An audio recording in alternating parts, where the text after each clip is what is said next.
नमस्कार, fast and facts में आप सभी का स्वागत है। मैं हूं आपके साथ में मानसा मलिक और मेरे साथ हैं रुबिका। शुरू करते हैं खबरें पूरी रिसर्च के साथ। राम जन्मभूमि आंदोलन के बड़े नेता रामविलास वेदांती, उन्होंने आज दावा किया है कि अयोध्या में विवादित ढांचा उनके कहने पर गिराया गया था। आडवाणी बेकसूर है।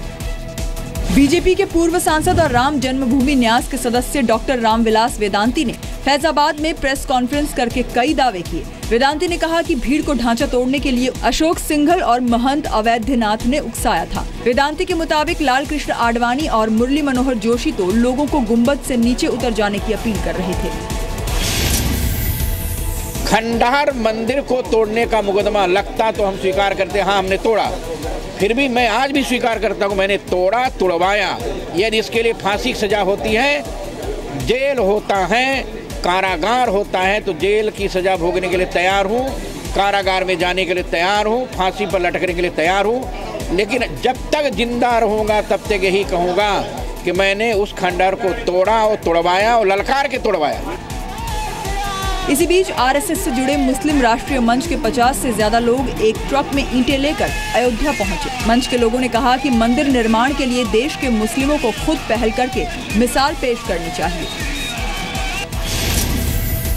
राम जन्मभूमि आंदोलन के दौरान अयोध्या में 6 दिसंबर 1992 को कार सेवकों ने विवादित ढांचा ढहा दिया था। एससी ने ढांचा ढहाने पर आडवाणी समेत 13 नेताओं पर आपराधिक साजिश का केस चलाने का आदेश दिया है। सुप्रीम कोर्ट ने सीबीआई को मामले का ट्रायल 2 साल में पूरा करने और रोज सुनवाई करने का आदेश दिया है। मामले के 13 में से 3 आरोपियों की मौत हो चुकी है। अशोक सिंघल और अवैधनाथ अब जीवित नहीं है। राज्यपाल होने की वजह से कल्याण सिंह पर फिलहाल केस नहीं चलेगा।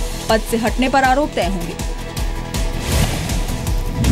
वेदांती ने सीबीआई की नीयत पर भी सवाल खड़े किए हैं। आरोप लगाया है कि केस को दोबारा जिंदा करने के लिए सीबीआई ने झूठे गवाह खड़े किए हैं।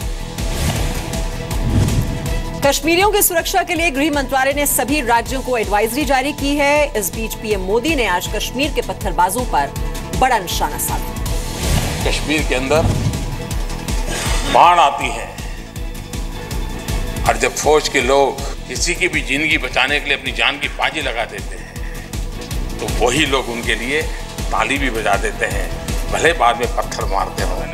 दिल्ली में सिविल सर्विसेज डे पर पीएम ने कश्मीर के पत्थरबाजों को आड़े हाथों लिया तो पीएम के कहने का संदर्भ ये भी था कि अधिकारी बेफिक्र काम करें, उन्हें तालियां भी मिलती हैं। इसी बीच गृह मंत्री राजनाथ सिंह ने देश भर में रहने वाले कश्मीरियों की सुरक्षा सुनिश्चित करने के लिए आज राज्यों को एडवाइजरी जारी की। ये एडवाइजरी मेरठ और चित्तौड़ की 2 घटनाओं के बाद जारी की गई। मेरठ में कुछ पोस्टर सामने आए जिसमें कश्मीरी छात्रों और कारोबारियों को यूपी छोड़ने की धमकी दी गई। वहीं राजस्थान के चित्तौड़ में मेवाड़ यूनिवर्सिटी में पढ़ने वाले कुछ कश्मीरी छात्रों की बाजार में पिटाई कर दी गई। इसमें 6 छात्र घायल हो गए। गृह मंत्री की पहल का स्वागत हुआ था, साथ ही कश्मीरी छात्रों को भी नसीहत भी दी गई थी। मैं सभी मुख्यमंत्रियों से मैं अपील करता हूँ यह सुनिश्चित करें कि किसी भी कश्मीरी नवयुवक के साथ कोई बदसलूकी देश के किसी भी हिस्से में नहीं होनी चाहिए।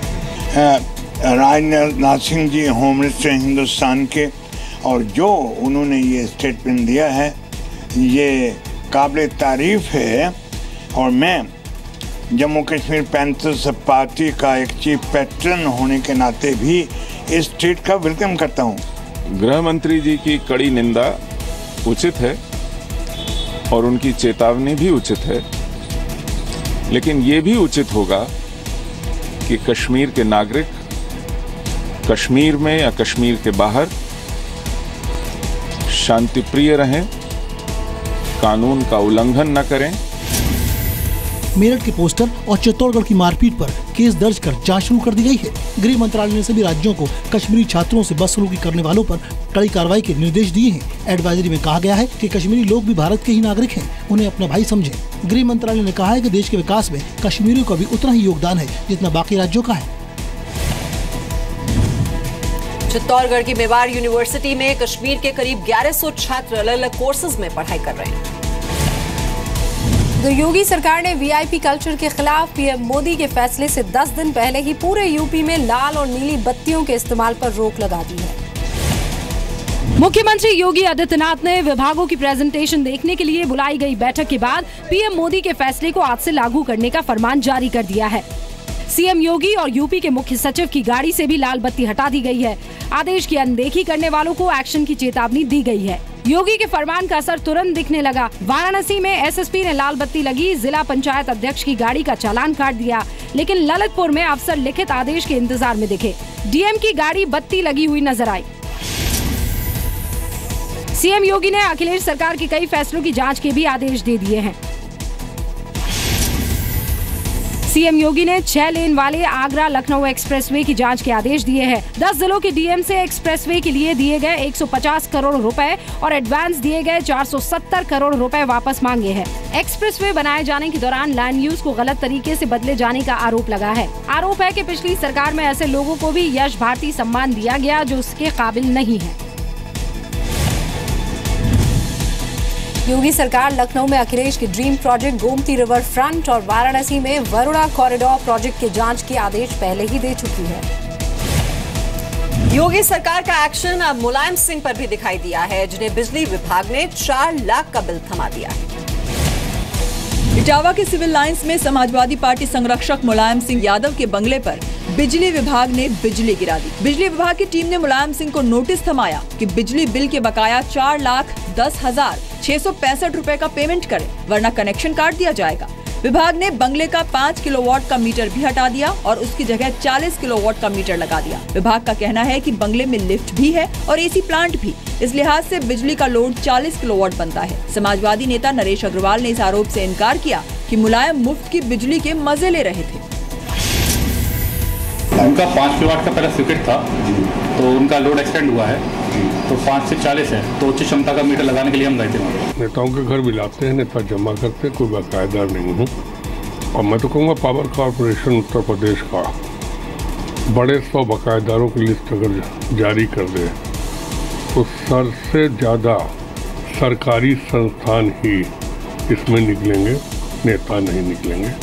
तो बेवजह इसको प्रचारित करने के लिए दिया गया। इटावा के सिविल लाइंस में मुलायम ने 20 साल पुराने बंगले को 2 साल पहले रिनोवेट किया था। मुलायम सिंह के बंगले में 12 कमरे हैं।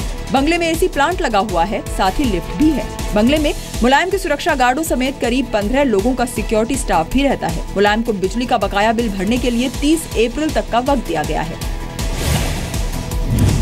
इटावा को पूरे यूपी में बिजली की चोरी के मामले में अब तक अव्वल माना जाता रहा है। उधर कांग्रेस से बीजेपी में शामिल हुए अरविंदर सिंह लवली ने संकेत दिए हैं कि दिल्ली कांग्रेस में बड़ी बगावत हो सकती है। लवली ने कहा कि कांग्रेस छोड़कर बीजेपी में आने वालों की लाइन लंबी है। एमसीडी चुनाव से 2 दिन पहले अरविंदर सिंह लवली के बयान ने कांग्रेस में बेचैनी बढ़ा दी है। जी न्यूज संवाददाता रोहित सरदाना से खास बातचीत में लवली ने कहा कि कांग्रेस के कई बड़े नेता बंद कमरों में खुलकर पीएम मोदी की तारीफ करते हैं। ये नेता कांग्रेस में छटपटा रहे हैं और किसी भी वक्त बीजेपी में आ सकते हैं। बंदरिया की मानसिकता जो है वो मानव नहीं अपना सकता। बंदरिया जो है जब बच्चा मर जाए तो उसको छाती से लगा के रखती है, लेकिन मानव समझ जाता है द चाइल्ड इज डेड। तो जो जितनी जल्दी समझ लेगा उसके लिए इतना अच्छा है। हम बंद कमरे में बैठ के पहले भी नरेंद्र मोदी जी का और अमित शाह जी के नेतृत्व की प्रशंसा किया करते थे। तो लंबी फहरिस्त हो जाएगी और लंबे फहरिस्त के लोग हैं जो शामिल होना चाहते हैं, जो तैयार हैं। लेकिन मैंने कहा ना, ज़रूरत इस बात की है कि वो करेज कब दिखाएंगे। 18 अप्रैल दिल्ली कांग्रेस के पूर्व अध्यक्ष अरविंदर सिंह लवली ने कांग्रेस छोड़कर बीजेपी ज्वाइन की। 20 अप्रैल दिल्ली महिला कांग्रेस की अध्यक्ष बरखा शुक्ला सिंह ने भी अपने पद से इस्तीफा दिया। बरखा सिंह ने आरोप लगाया कि राहुल गांधी को कांग्रेस में महिलाओं के सम्मान की कोई चिंता नहीं है। दिल्ली में एमसीडी चुनाव से पहले कांग्रेस के कई और नेता पार्टी छोड़कर बीजेपी में आ सकते हैं। दिल्ली में तीनों एमसीडी की 272 सीटों पर 23 अप्रैल को मतदान होना है। आज शाम प्रचार थम जाएगा।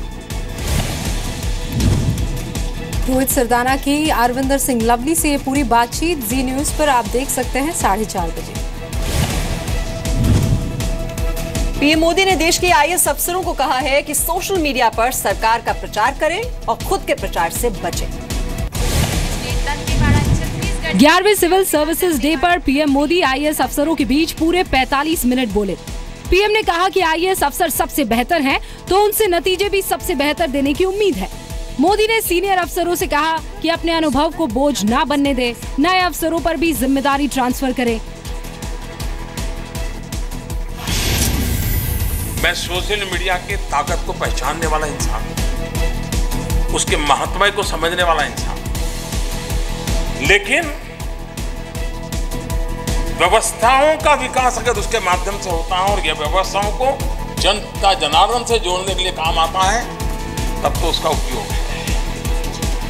अगर मैं सोशल मीडिया के नेटवर्क के द्वारा एक डिस्ट्रिक्ट का अफसर हूं और मैं टीकाकरण की डेट का प्रचार करने के लिए सोशल मीडिया का उपयोग करता हूं, 20 तारीख को टीकाकरण है, 20 तारीख को टीकाकरण है, जरूर आइए, बात पहुंचाइए, मैं सोशल मीडिया का उपयोग कर रहा हूं। मोबाइल गवर्नेंस से ये समय का सत्य है, हम इससे दूर नहीं रह सकते, लेकिन वो जन आवश्यकताओं की पूर्ति के लिए हो, जन सुविधाओं की पूर्ति के लिए हो। संतुष्ट इसलिए हूं कि चलो भाई, एक शुरुआत हुई, क्वांटम जंप हुआ। अब मैं चाहता हूं कि इस एक साल में क्वालिटेटिव चेंज होना चाहिए। एक्सेलेंस से नीचे तो कोई एंट्री होनी ही नहीं चाहिए, क्योंकि हाँ, इस व्यवस्था में वो लोग हैं जिनको एक्सेलेंसी का थप्पा लगा है, तभी तो यहां पहुंचे हैं जी। अभावग्रस्त अवस्था ये व्यक्ति का सही मूल्यांकन नहीं करती है। प्रभावगत अवस्था व्यक्ति का सही मूल्यांकन। आपके पास सब है, फिर भी आप अलिप्त हैं, तब जाकर के पता चलता है कि हाँ, ये कुछ बात। पीएम ने आईएएस अफसरों से कहा, बिना तनाव कैसे मैनेजमेंट किया जाता है, ये गृहिणियों से सीखा जा सकता है। पीएम ने कहा कि लोग सरकारी और प्राइवेट सुविधाओं में फर्क करने लगे हैं, इसलिए क्वालिटी का दबाव भी बढ़ गया है। पीएम ने कहा कि सरकार के 2 विभागों को कोर्ट में नहीं झगड़ना चाहिए, इससे काम लटकते हैं, देश की तरक्की रुकती है। पीएम ने कहा कि 3 सालों में ऐसा कोई काम नहीं है जो उन्होंने कहा हो और सरकार के अफसरों ने पूरा ना किया हो। पीएम मोदी ने सिविल सर्विसेज डे पर 11 ब्यूरोक्रेट्स को उनके बेहतर काम के लिए सम्मानित भी किया। उधर हरियाणा के जींद में एक युवक की सरेआम हत्या कर दी गई। वारदात को अंजाम देने के बाद आरोपी पिस्टल लहराते हुए फरार भी हो गए। वारदात जींद के झांझ गेट इलाके की है। एक युवक बीती रात करीब 8:30 बजे शिव चौक के पास किसी काम के सिलसिले में पहुंचा।